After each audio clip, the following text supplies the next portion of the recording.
I'm really pleased to be here. I've known Brian for a long time. This is the first chance it's really worked out for me to come actually to this part of the state since 1972, and my first time to speak in Pennsylvania, so I'm really thrilled to be here for lots of reasons. And like Brian, I'm really thrilled with the number of people who came. This is the diversity of folks who from all over different parts of the food system, and it's really gratifying for me to see this. I'm going to do three things tonight, basically. The first thing is to tell you a little bit about why I do what I do, and I'll show you I'll show you a map of the studies that I've done so far, and talk a little bit about the assumptions I make about local food, because I was challenged by a farmer to do this about 10 years ago who said, you know, you really should start out by saying what your assumptions are so people can compare theirs with yours, and that's turned out to be really good advice, so I try to follow that. Gives you a chance to see if you agree with me from the get-go or not. Then I'm going to show some of the highlights of the Pennsylvania study that Karen commissioned, and the warning in that would be sometimes the data is not as favorable as we'd like to be. I gave a speech a couple years ago, and when I was done speaking, there was kind of a dead silence in the hall, and somebody finally raised their hand and said, I think you found the perfect combination of utter despair and absolute hopefulness. And that's what I try to do. So the data may not be as encouraging as you'd like, but I'll promise to complete that. After that's done, we'll show you some highlights of how people around the country that I've worked with are addressing the local food thing. Maybe things you are doing here already may inspire you some ideas, and maybe stories you can tell with local decision makers to persuade them this is a good way to go. So that's my plan. If I say something that loses you, please raise your hand and ask a question just to clarify things. We'll also have time to talk when this is over more substantially about any questions you have or comments you'd like to make. I like to start with this photograph because this is a kind of interesting story of where we are right now. Kurt Bench and his wife Corrine farm east of Toledo, Ohio. And I met them when I was doing my Ohio food systems a few years back. Turns out that Kurt works full-time for Archer Daniels Midland, a grain trading company. But his grandfather raised the sweetest sweet corn in the Toledo area. So in the middle of his career working for ADM, he decided he was going to take over his grandfather's farm. He was going to raise that sweet corn. He bought himself a piece of land. He just was able to expand to get to buy his grandfather's property now. And I think it's a really interesting moment about where we are in this food thing, where someone who has a job in a very comfortable place decides to take that risk to go out and do something to feed his neighbors. He's now aggressively trying to get to about 600 or more CSA members. But it's it's a very tough road. He actually works full-time, so he can hire 21 people part-time to run his farm. Then he comes home at night and does the farm chores as he needs to. So it's a really intense work for him. But I think this is kind of where we are. This is the map that shows all the regions that I've had a chance to study in the last 15 years or so. Very much the data that I'm going to show you tonight. And it's 37 states by now. What I'm most pleased about this is in part because of the Community Food Security Coalition, an organization that many of us have been a part of. I was able to kind of get the word of what I do out to a lot of people around the United States very quickly. Without that, it would have been very hard for me to establish this national presence. But I've had a chance to visit most of these places. And this is a very good map showing the breadth of the movement that you folks are all involved in. People are doing this kind of meeting, this kind of discussion everywhere. And in my life, I've seen a lot of social movements. I've never seen a social movement that grew up in all 50 states within about 4 years. It's just been very rapid and very, I think, incredible potential. So I like to begin my speech by asking, what should a food system accomplish? What's the purpose of what we do with the food system? And this is a question a lot of people don't address, and I think it's very important to kind of start with that. I would argue that a food system should achieve four basic purposes: building health, wealth, connection, and capacity in communities like Western Pennsylvania, Three Rivers area, wherever you're from. Now, we all know that eating well is our first defense against staying out of the medical system. So I don't think anyone in this room would be surprised if I say food is about health. And those of you who are farmers know very vividly that if farming is not building wealth for farmers, it's not a sustainable system. But we often have this conversation without talking about the need to connect around food. There's a reason we have a potluck at a meeting like this, because we connect differently if we share each other's recipes and our cooking and kind of talk about where the food came from. When I have my family over for the holidays in a couple weeks, I would serve the same foods that my great-grandmother would have served on a wood stove in Michigan as her grandmother would have served from at wood stove in Bohemia, where my family came from. It turns out when I went back to that village in 1991, all the buildings are gone. The language is pretty much non-existent. The people have been forced to various parts of Germany. Really, if I don't serve those foods, the whole culture basically hangs on that thread. If me and my cousins don't do that. It's a very important part of keeping culture alive. It's what we eat, what we choose to eat. And of course, those foods are exactly the foods that were easy to grow locally in Bohemia. That's why we have the foods we have, because they were plentiful, easy to grow. You can count on that being a reliable crop. The third thing I'd say is we need to have the capacity to handle food well, and I think this is a particular challenge in America because we have so many foods that are pretty packaged very prettily and very convenient, but we also are getting dumber as a society about how to handle food. You folks are real exceptions to this, but probably if we'd had a meeting here 100 years ago, almost everyone in the room would have known things like how to take a pig from animal to pork if need be. Most folks would have known how to keep meat and vegetables separate while cooking to keep food safe. Now I have colleagues working in inner city America who come back and say, you know, I have clients who don't have pots or pans in their kitchen because they don't think that has anything to do with eating. It's a really remarkable state of affairs. We have farm kids growing up all across the country who don't know about food, who don't know about preparing food, who really are not even interested in farm labor because it's just sort of, doesn't interest them right now. And I think that's a real big failure of our food system we hardly ever talk about in our policy discussions because we assume we should import the labor from somewhere else, but also because we've lost track of the fact this is a community-based process that we really need to nurture. So my argument would be if you believe that this is really what food systems should accomplish, we have some serious work to do. We have to roll up our sleeves and do some very different things that we've been doing the last several decades. We actually have a food system right now that's building bad health outcomes at considerable public expense. We are building wealth for some people at the expense of others. We're getting more disconnected from each other through our food system. And we're, as I said before, we're losing our sense of really having the capacity to handle food safely, to grow it well, to prepare it in a tasteful way, and to really know how to do that with some grace. So if this is a food system of the future, we pretty much have to build this ourselves because no one else is going to do it for us. And that's the work you folks are so courageously tackling already. The main economic insight I'd like to leave you with, if you remember nothing else from what I say tonight, I would say this is really worth taking home, that the food system we have is extremely efficient at taking wealth out of rural communities and giving that to some other sector of the economy. That will not surprise many people in this room. But a lot of people that I know and work with and treasure a great deal work on food without wanting to acknowledge this very, very basic fact, because it's a little bit uncomfortable to talk about. And what I find is that they attach themselves to a system that's really working against their interests, and they don't ever get ahead, and they don't really quite realize why, because they haven't taken time to really understand this fact. The data I show you will help you understand why I say that.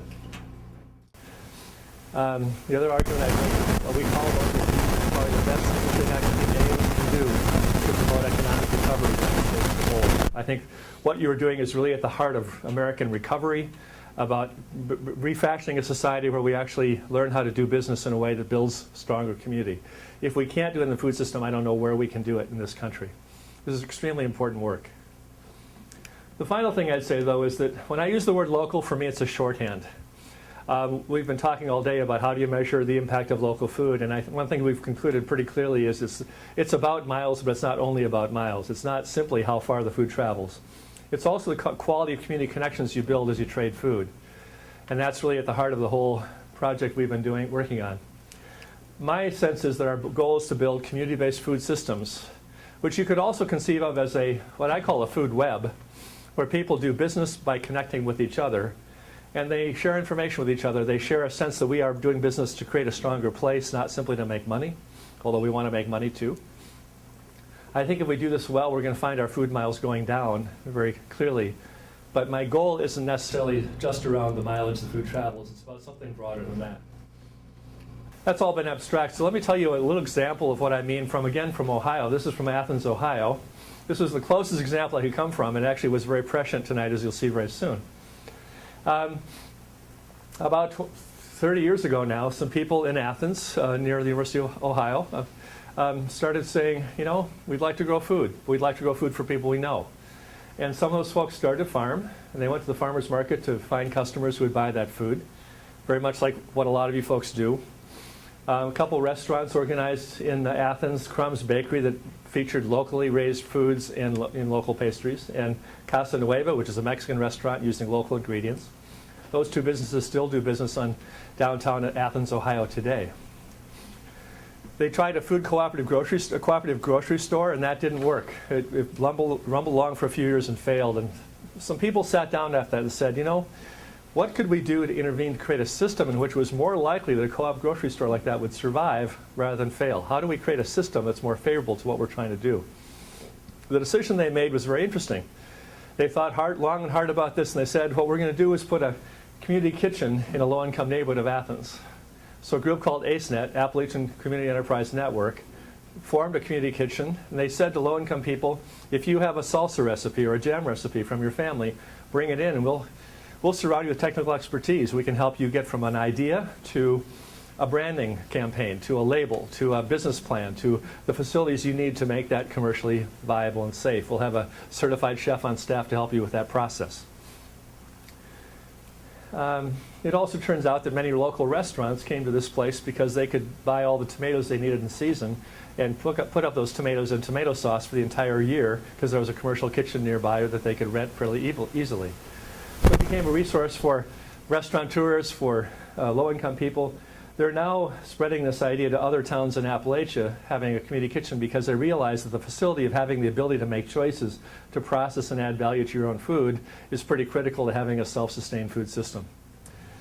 Now Kroger in Athens has a 15-foot long shelf, which features Ohio-made products, and several of those came through the food processing center that ACENET developed. Into this mix came a family from, I think, North Carolina, who bought some acreage and set up a beef and dairy farm, the Dix Hall family, put up a brand new milking parlor, and they were selling their milk, very high quality grass-fed milk, to the conventional system. And they had a friend named Warren Taylor, who's in this slide, who had just been designing some of the largest dairy plants in the world for Safeway. And they called Warren up and said, Warren, we'd like to give you 2 acres of our land if you will put up a dairy processing plant on our farm, and you can run it. Warren kind of first said, you know, I'm retired. I don't want to do this anymore. But he said, this is also the challenge of my life. If I don't do this, what's my life really about? So he was able, luckily, to take on a $1 million loan and start his own milk processing plant from scratch. He designed this console so that he can monitor the pressure and temperature all over the plant without moving a foot. He can flip switches and move the milk from one line to another line very efficiently. He has designed the electricity load of the plant to take 1/4 of the electricity that a normal plant its size requires. And he has made the repair very efficient. He recycles as much water as possible. So by doing the environmentally smart thing, he created a competitive advantage for his creamery, which is one of the newest creameries in the area, but also one of the least expensive to operate. This is the cluster of business that he formed around his creamery. He sells milk to 13 independent stores across Ohio, probably a higher number now, but last I checked. Kroger carries his milk. Whole Foods carries his milk in 22 stores from Columbus, Ohio, all the way to Washington, D.C. That hires some truckers who carry that food. He has to buy most of this stuff from outside the community because it's not built in Southeast Ohio. He buys milk from 2 farms nearby, local labor. So he's creating a whole cluster of activity, a food web, if you will, around his business that really builds a lot of connection and capacity, as well as producing a very high quality milk product that's going not only in his community, but also all the way to the East Coast. Well, this is why tonight was prescient. This is actually Paw Paw ice cream. And I met Warren when he had a bicycle-powered ice cream pump that he was asking people to pedal for 5 minutes, and they helped make the ice cream that they get a free sample of at the Paw Paw Festival in Pomeroy, Ohio, a number of years ago. This is his way of showcasing how high quality his milk is, and in a very tasty form. But that also is a lead into the story about a nearby ice cream maker called Jenny's Splendid Ice Creams, which is open in Nashville and Columbus and St. Louis and several cities in the Midwest. What really impressed me was when I talked to Jenny Brittenbauer, the head of Jenny's Ice Cream. She said, our growth is totally based on Snowville's growth. We are on the phone every week. We're always calling each other to say, how's it going, Warren? How's it going, Jenny? What's happening? What's getting in the way? How can we help each other do business in a better way? She told me that when she'd made the decision to go to St. Louis, she said, I called up Warren and said, by this date, I'm going to need this much milk. Are you ready to do that or not? And if you're not ready, I'm not going to go to St. Louis because I don't want to go ahead of your ability to grow. If you wanted a sign that food webs are forming in your area, I can't think of a better indicator of that than this, that people are actually, as business people, who could say we're competitors or that we have separate businesses who say, let's collaborate to make it easier on all of us. And this is Jenny's business cluster. She hires local employees. The more they buy from local stores, the more the local multiplier goes up. She actually has a windmill on top of the roof of her processing plant so she can generate her own energy. The more she does green energy, the more the local multiplier goes up. She's buying her milk from Snowville Creamery. She actually gets a nano-filtered skim milk product from Warren, which is extremely high-quality milk, very low fat, but very good for making a base for ice cream. They have a special product they work on together. He does all of this for her entire firm. She also buys all these products from local farms. My favorite flavor of hers, not to knock Papa ice cream, but my favorite flavor is blueberry buttermilk sweet corn ice cream that she makes in August when all those things are really coming up ripe at that time of year. She also buys all of her strawberries from Ohio farms, hires her staff on long weekends to wash and pick and freeze those berries so she can have Ohio-made product when the price is the cheapest, where it's very plentiful. She can serve strawberry ice cream the whole year round. So she's thought about her business in a way to maximize the impact on local businesses and to maximize the possibilities for local trade. That's what I mean by a food web. Two firms like that work together to try to make some of the right things happen in one place by collaborating, by sharing some information, by really having a vision for where they're trying to go as two businesses. So with that in mind, and again, you have food webs like that here in Pennsylvania, and you know more about them than I do, but let me show you what I do know about Pennsylvania from the study I did for you. And Pasa generously donated some pictures that I could use to make it look like I knew a lot about Pennsylvania. Population has increased very slowly in the last 40 years. Some rural communities I work with, of course, have seen a decline in population. Personal income in key industries. This is very interesting. Manufacturing. Notice the manufacturing income in a very key manufacturing state has been declining steadily for the last 15 years or so. What's rising? The number one source of income is transfer payments, things like retirement programs, other pension programs that go through government programs. The number three source of income is government jobs. For those of you who want to get the government out of our lives, be very careful, because a fairly significant part of the personal income earned in Pennsylvania comes through government programs of one kind or another. Number two source of income is dividend, rents, and interest, which is rising slightly. A sign that people are making money out of capital. It's also a sign often that the population is aging. So just, whatever that may mean to your story. Healthcare costs have been, healthcare income has been rising, and many others are staying fairly flat. But you don't see agriculture on this chart because it's actually a very small line compared with all these other incomes in Pennsylvania in terms of personal income people earn. But we'll show you more of that later.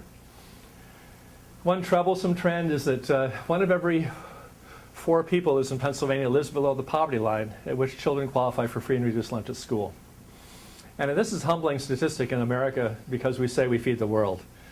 It's typical that 1/4 to 1/3 of the population of this country is below this poverty line.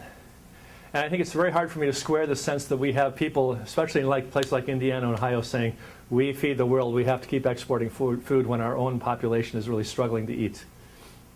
And it's a challenge for Pennsylvania with all the farm history here to how to use the resources here to make this better. We talked about health. I talked about health outcomes earlier. 2 of every 3 residents in the state is either overweight or obese.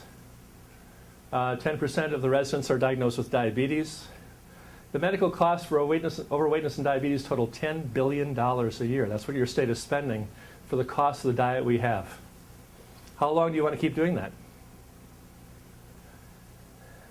Maybe 1 of every 4 residents eats enough fruits and vegetables today to qualify for the minimum requirements that the health officials put forward for having a diet that prevents cancer. Only about half of the state residents get adequate exercise, which again is better than many states I work with. Here's some of the top farm products in Pennsylvania, and Brian had to call me out and make sure I included mushrooms in this chart. But you know the story better than I do, but these are the top 11 products in the state showing how strong dairy is, corn, and so on. Some real power in production in this state, of course, because it's large and very strong agriculture. 13% of the farms sell direct to customers. That's a high ratio compared with many parts of the United States. A total of $86 million with sales, which is 1.2 of total farm sales, 1.2%. It seems very small, but that is actually 4 times the U.S. average. So you're overachievers in terms of direct sales between farmers and consumers. And you are ranked 3rd in the United States for direct sales. Only 2 other states, New York and California, have higher percentage of farmers selling direct to customers. So a lot of strength, a lot of importance to this sector of people connecting directly around food. Now I'd like to show you the last 40 years of farming in your state from a financial perspective. And to do that, I can get some data from the U.S. government that comes out every year, and it shows a really interesting set of trends for agriculture. This will show you on the orange line the sales all Pennsylvania farmers have earned selling food, crops, and livestock since 1969. And I'm happy to report there's a lot of increase in sales, very steady rise, some ups and downs, but really very strong rise. Unfortunately, if you look at this black line, you find out that the production costs have risen just as fast. So every time farmers make a little bit more money, what happens? The input costs go a little bit higher. So over time, if you subtract these production expenses from the cash income, you get this red line, which is the net cash income of farming, whether you're gaining or losing money producing products. And I would like, can anyone show me sustained growth in agriculture in the last 40 years in Pennsylvania? You think of all the technology we have now we didn't have in 1969, the large combines we have, some of the technology we have to know how to plant crops very precisely, to do very precise chemical applications. You don't see that reflected in the bottom line for farmers, do you? This is a challenge that I see in lots of states right now. You're not alone with this. In fact, it's somewhat better in Pennsylvania than in many states I study.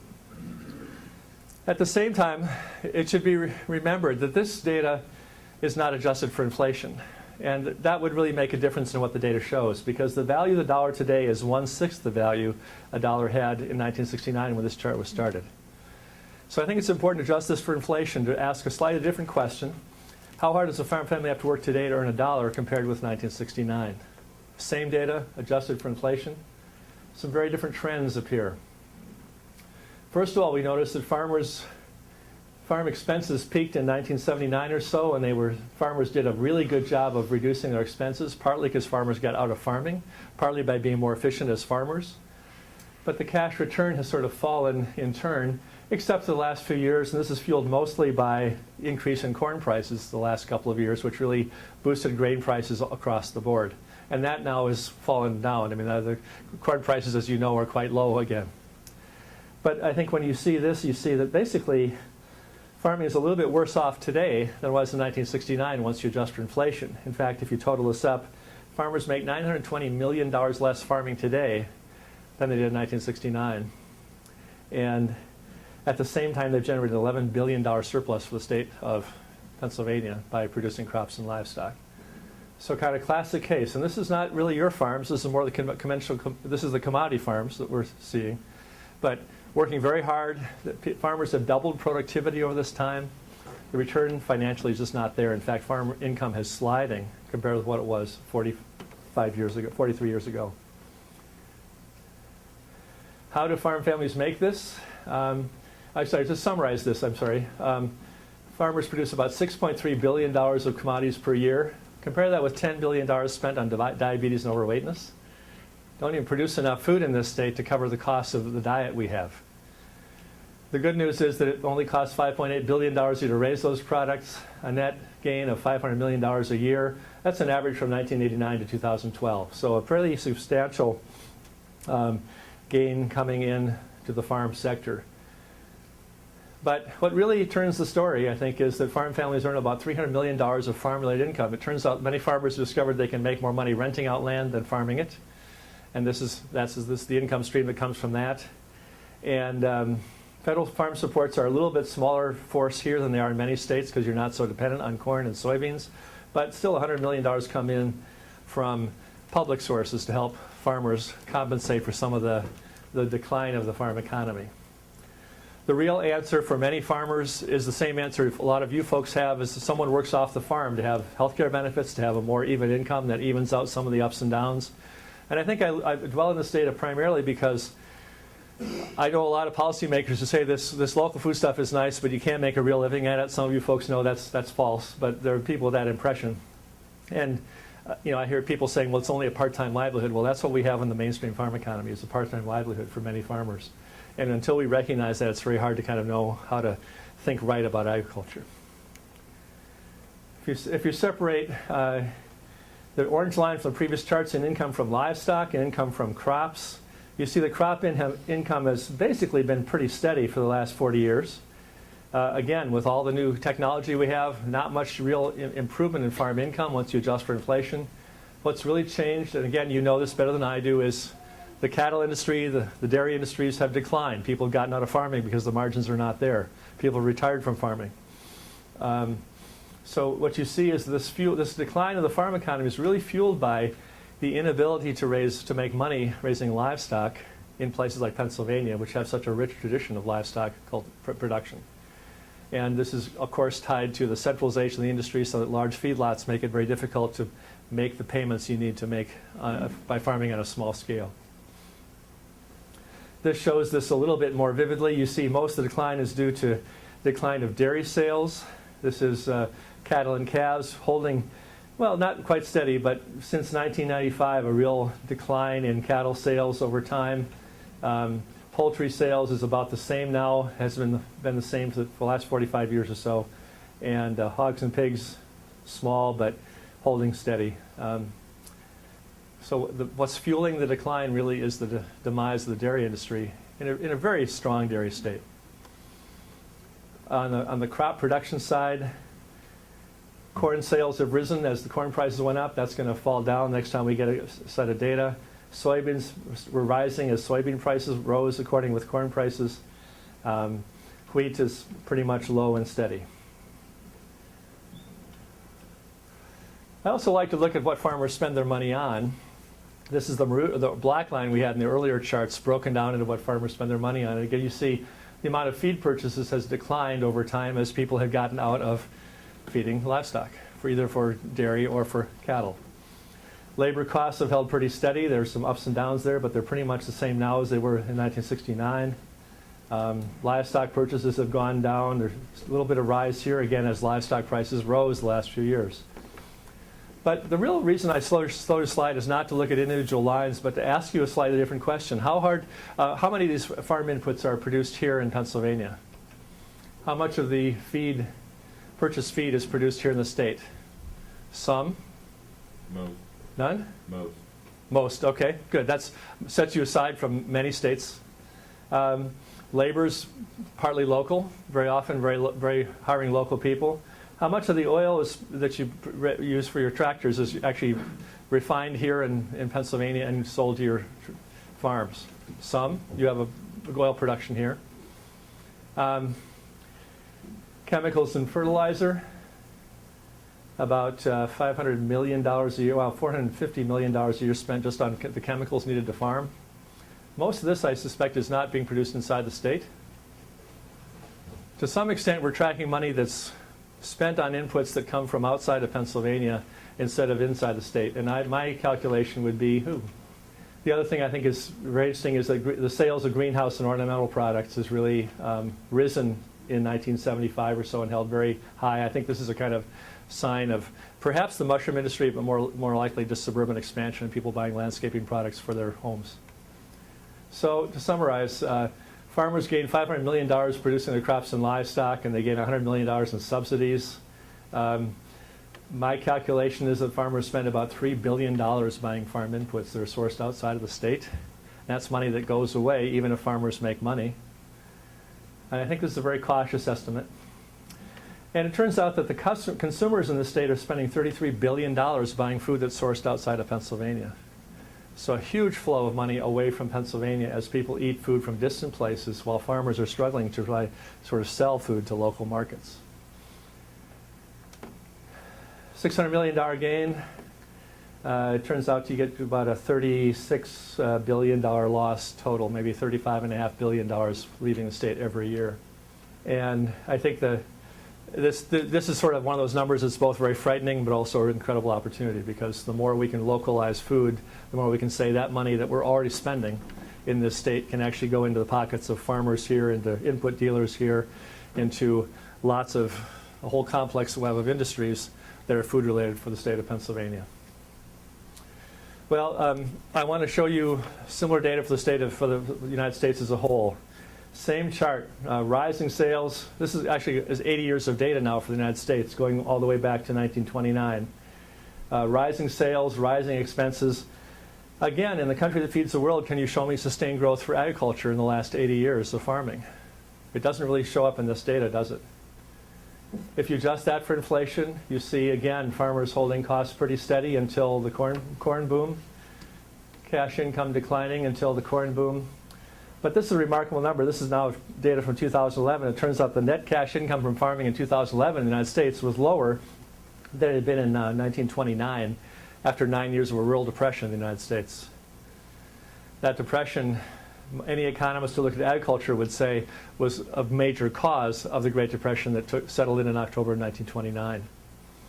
So we have some booms where we were selling grain to Europe after World War II, and when we were selling grain to Russia during the OPEC energy crisis of 1973. Outside those little peaks, basically a kind of steady decline of the fortunes of farming over time. No sustained growth in the sector. I mentioned we had been selling wheat and corn for oil in 1973. Well, when Russia stopped buying the corn from us, we had stockpiles of corn at rural elevators across the country. It became very cheap to make which sweetener? High fructose corn sweetener. Use of that sweetener rose steadily. Use of sugar declined. Overall sugar use stayed about the same until 1992. The next year we started noticing our kids getting overweight. And as those kids aged, we see adults becoming obese. Overweightness staying about the same, but the real rise in obesity. Nutritionists I work with would say there's a causal relationship here. And this isn't totally proven, but I think it's a very sound scientific argument that if I eat something with sugar in it, I have an enzyme in my body that says, Ken, stop, you've had enough. And if I have something with high fructose corn sweetener, there's no such biological signal helping me out. So it's very easy to have one more sample, one more portion. And that helps fuel this sense of eating more sweetener than we can afford to have. And I like this chart. I don't know if I like it, but I think it really points out the fact that even something like kids getting overweight is connected to something as grand as the oil crisis of 1973. It's remarkable how complicated the system has become globally. And it really speaks to me about how we have to be very careful to move forward in more cogent ways in the future. Another kind of humbling statistic comes from the federal government. This is the value of food that farmers in this country have reserved for their own use so they can feed themselves, which in 1950 was a $20 billion industry nationally, now down to almost zero. Farmers have been persuaded over time by a variety of forces that they should just simply export commodities, earn money, and go to the store and buy food. And this is one of the reasons we have a rural population of kids growing up without knowing much about cooking or preparing food, because they are no longer getting exposed to those skills at home, even when they grow up on a farm. Here's a greenhouse in Chicago growing greens for inner city people there. Okay, now on to happier news, hopefully for the rest of the evening. These are the counties, the blue counties in this map show the counties that increase the most rapidly for direct sales between farmers and consumers. And you can see there's some Pennsylvania counties that are happily blue in this map, but you see again the breadth of all this activity happening around the United States, where I think this is driving the change in the food system, is people saying, I want to connect with my farmer, or a farmer saying, I want to connect with the person who buys my food. Here's the chart showing direct sales. Notice that in 1992 they were 600 million. They have since then doubled in inflation-adjusted dollars. I would argue this has really been the rising force driving the change economically in local foods across the U.S. This is one of the things that makes me think that I can actually eat well in Minnesota in the future. This is a greenhouse in western Minnesota, a town of about 400. A couple put up this greenhouse for about $20,000. They have a winter CSA that's selling fresh greens from November to April, only within 30 miles of their farm. I visited this on a blustery January day about 4 years ago now. It was 13 below zero wind chill when I got to the farm. I almost got blown over getting out of my car. And when I walked inside, it was 65 degrees inside this greenhouse at sunset. They designed this they built this so that it has gravel and sand below grade, and they put soil on top of that. So the heat comes in from the sunshine, warms the atmosphere. They blow that down below with a fan to send that heat down there. At night when the sun goes down, that heat rises and keeps the greenhouse warm, keeps everything happy. If it should fall below 45 degrees, this propane heater kicks in and keeps it from freezing. Their growing media is organic food in a Home Depot gutter. They said they wanted everything to be of easily available materials right off the shelf without a lot of cutting or reconfiguring. And in the middle of wintertime, I could pull off a fresh mustard green leaf with a really nice tangy flavor that I'm not used to getting in Minnesota from local farms in January. Here's a business in, Brian mentioned I was up in Alaska. This is a business in Fairbanks that grows romaine lettuce year-round indoors hydroponically. And they've had some challenges in the marketing end, but they really got the production end down, even in a very cold, forbidding atmosphere in Alaska. Here's a greenhouse that uses extra heat from hot springs east of Fairbanks in China. And they have very high-tech LED lights. They have 3 different colors of lights, red and blue and orange. They can vary the growth of the plants and the flavor of the plants by varying the light profile. And they're experimenting with how to do this indoors in, again, a very hostile environment. Speaking of the dairy industry, I have a little story from northern Indiana about Pete Scherf, who ran a metal cutting business. He had one of those laser cutting business. He could have a very big piece of metal with a laser. And he said he got to the point where he actually designed and built a gate for the White House. As you see, he's a young guy. He said, there wasn't much else I wanted to do with my career in metal after that. And he started thinking about, what do I want to do with the rest of my life? And after a 3-year process working with SBA and working with a couple lenders and doing a lot of soul searching about what his place in the world was like, he decided he wanted to work with animals. He decided he wanted to work with cows. He decided he wanted to milk those cows. So 3-year planning process, he realized that, penciling out the numbers, that he could make more money raising 25 cows and bottling the milk on the farm and selling that than if he had 150 cows and he was selling the product on the conventional system. So a small bottling plant. He said what drove him to do this in large part was he was tired of worrying about whether his labor was going to show up. He wanted something that he and his wife could operate themselves without worrying about someone being there to help them out. And he's near Chicago. He has people willing to pay a pretty good premium price for very high quality milk coming right from a farm. So he found that going small was actually a survival strategy in the midst of this kind of decline of the dairy industry in the Midwest.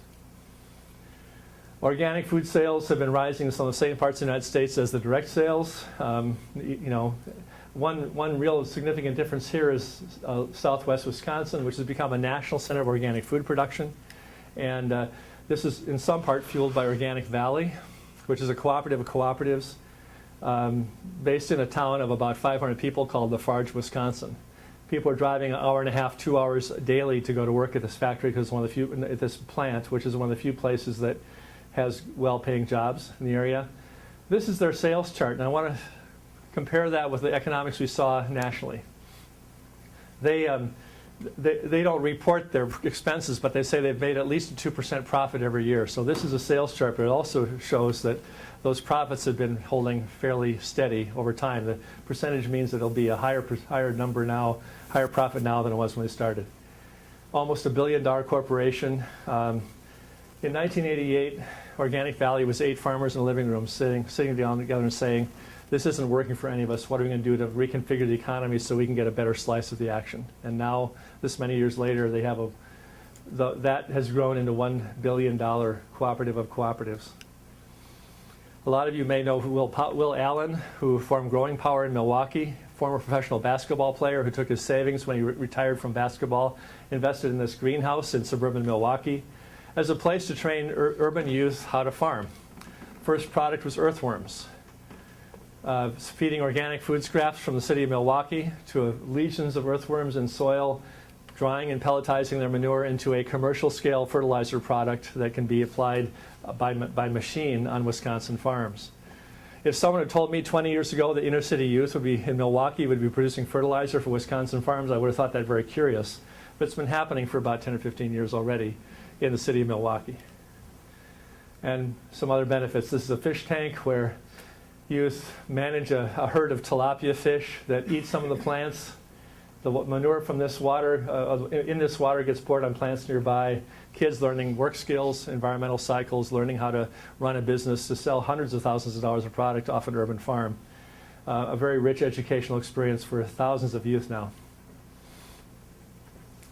One of my most exciting projects, I'm actually an advisor to this, is the Western Wisconsin Food Enterprise Center in southwest Wisconsin. This was fueled by a decision by a major manufacturer to close this 100,000 square foot factory in 2009. They decided to consolidate operations in another city, and they just said, okay, Viroqua, you've lost 85 jobs overnight, no warning. These were the only factory that had really high-paying jobs in the city of 4,000. The economic development official for the county got on the phone with the executive and complained and said, we've been supporting you since 1974. What are you going to do to pay us back? And after a 20-minute, very difficult conversation, the executive agreed reluctantly to sell them the building. So for a very low price, they took over ownership of a 100,000 square foot building, turned it into a food destination center. And their model was this. They have a cooperative of growers that is carrying organic produce to local schools and hospitals through a national distributor, another organic firm that brokers organic food from several farms in the area, an herbal products business, some nonprofits, all networked with hospitals who agreed to buy 20% of their food through this facility when it was up and running, Organic Valley nearby for some technical expertise, Amish farmers who've actually converted into organic food production because they see a market for that and they found a good way to negotiate that with the English culture.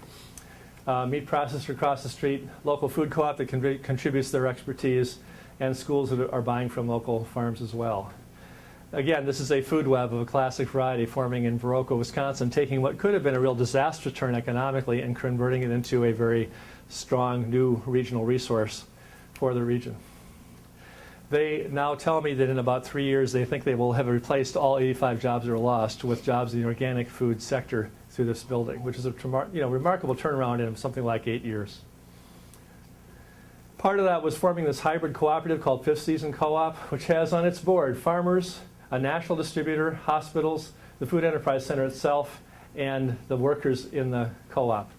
And the idea here was that instead of having the farmers organize a food hub on their own and then having the buyers whittle down the price every 6 months, they said, let's invite the buyers to form a board with us so that we actually have an agreement every fall that the buyers will buy so much produce below a maximum price and above a minimum price. So no one's going to get rich, but no one's going to go broke farming. And we basically ask all the main players in that pricing system to uphold a pricing system that will work for farmers and work for the entire community. It's a very important thing to do to establish the market power of farmers in a more permanent basis, which very few people in the country have done. 14 producers. This data is a little bit old, but this shows you kind of the situation about 2 years into the cooperative. They provide liability insurance to a member because if you're a member, you buy a single insurance policy, costs you $70 a year instead of some people paying $1,000 or $1,500 for liability insurance. Joint gap HACCP training. USDA had been asking them to inspect every single piece of meat that went on the truck, and they said, let's call it all one load of truck and inspect it once instead of inspecting it 20 times. So they reduced the cost of transferring meats that way. Start with a discrete number of food items. They still have some difficulties with pricing because sometimes the hospitals and schools don't want to pay what the price that the farmers would like to get. But they are now moving forward at a thin margin, I think, but they're surviving, and they are now starting a processing business, taking some of the seconds that farmers produce and chopping those, freezing those, and putting those into a package that schools can use later in the year for school lunches. So they're taking a low-value product and making a higher-value product for schools to buy. And I'm getting close to the end now. So here's I did some work with the food bank in North Alabama. They hired me to do a study several years ago, and they told me this wonderful story when I was there about how they raised some very difficult money to raise to buy peas for their clients. And they got this pallet of green peas, and they looked at the can and they discovered they were a product of China. And they just had this realization as a board. They said, why are we spending money to buy peas from 11,000 miles away when we have the perfect climate here to raise peas for ourselves? What's this about, and what do we do about it? And they decided that they are the place. They were actually the only organization in Huntsville, Alabama that knew all the farmers raising food for local markets. So they said, we're the place to turn to if you want to buy food in this market. So let's take advantage of that. They've become a food brokerage, asking restaurants to call the food bank if they want local food, a grocery store to call the food bank if they want local food, not to be delivered as a handout, but they'll connect you with a farmer so that you can buy that product from them. They also helped a guy who was basically borrowing 8 backyards from his neighbors in a low-income neighborhood and helped him raise greens more successfully. And they tried to help him set up a farm stand in the neighborhood so the neighborhood would have locally grown urban vegetables to buy. Their next step is to be an aggregation center for local foods. And I think they're saying at this point we don't have the trucks, but we have warehouse space. We know how to handle food safely. We're in some ways the ideal hub already. We have the capacity. We just don't have enough facilities to meet the demand. So we're trying to build that slowly by brokering food between local farms and local buyers. My final story comes from South Carolina. About a year ago, I was invited to Myrtle Beach to unveil the study of the food system I did for the state of South Carolina. It was an amazing thing commissioned by both the Agriculture Department and the Commerce Department in this state. They each chipped in half the money. I think I have a list of the sponsors here, but look at who was on board putting this plan together. You have Agribusiness Council, the Farm Bureau, Clemson University, the Bank of South Carolina, Farm Stewardship Association, and Coastal Conservation League, a very strong environmental group, who all worked closely together to really say, let's frame a vision for local food in South Carolina. The irony of South Carolina is South Carolina has 4 growing seasons in some parts of the coastal areas. It's an extremely good place to grow food, and guess what? They're importing 95% of their food, just like Alaska is. And that awareness kind of fueled this bigger discussion about how does South Carolina position itself for local food trade.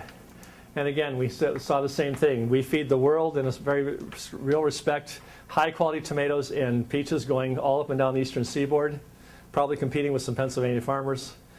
But kids are growing up in rural South Carolina not knowing about food, not knowing about how to farm, not having work skills. So we proposed a food web for the state of South Carolina. Turns out that there is a food hub in Charleston right here called Grow Food Carolina. This a wealthy person donated the use of a building for several years and said, you can pay me back later. He allowed them to charge rent for some space they were not using. He allowed them to fix up the building with a big overhead door and facilities they needed to store and cool product. And they are in business. They have a 6-year plan that says that they will be self-supporting, but they also clearly understand that may not come true because there's not enough supply right now to support that business. They've had $2 or $3 million of donations to keep this food hub running, and they don't think they have the deal flow to pay them away as a sustainable business yet. When I asked them what they needed as a food hub to take the next step forward, they said, what we really need are farmers we work with to have infrastructure on the farm level. And so we do a map of all the places where groups of farmers were organizing and said, these production nodes have to have some infrastructure themselves. They need a place to wash and package, store product.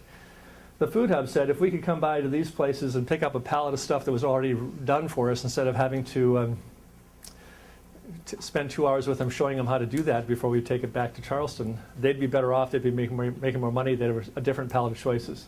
So we designed this map, and one legislator there told me that this map really changed the discussion in South Carolina for good because it sort of suggested this whole network of relationships they needed to build instead of just having 3 food hubs in major cities.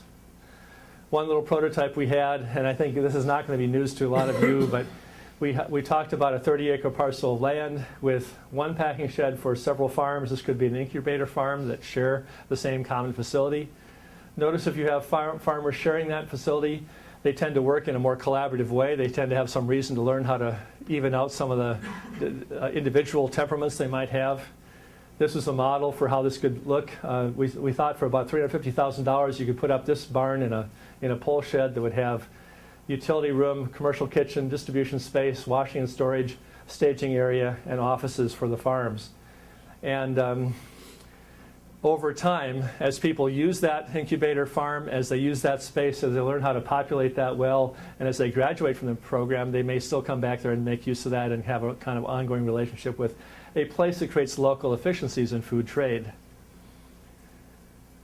Another thing we suggested to the state was that they have a campaign that we called Eat 5, Buy 5. This was actually cooked up in southwest Colorado after a speech I gave out there. This campaign cost $500 in Montezuma County, Colorado. We said to South Carolina, why don't you do the same thing for South Carolina and have eat 5 fruits and vegetables a day for health, $5 of food a week from a local farm. Turns out if you did this in South Carolina, it would be $1.2 billion of income for farmers, which is the same size as the entire poultry industry of South Carolina. A pretty big slice of potential income in one state.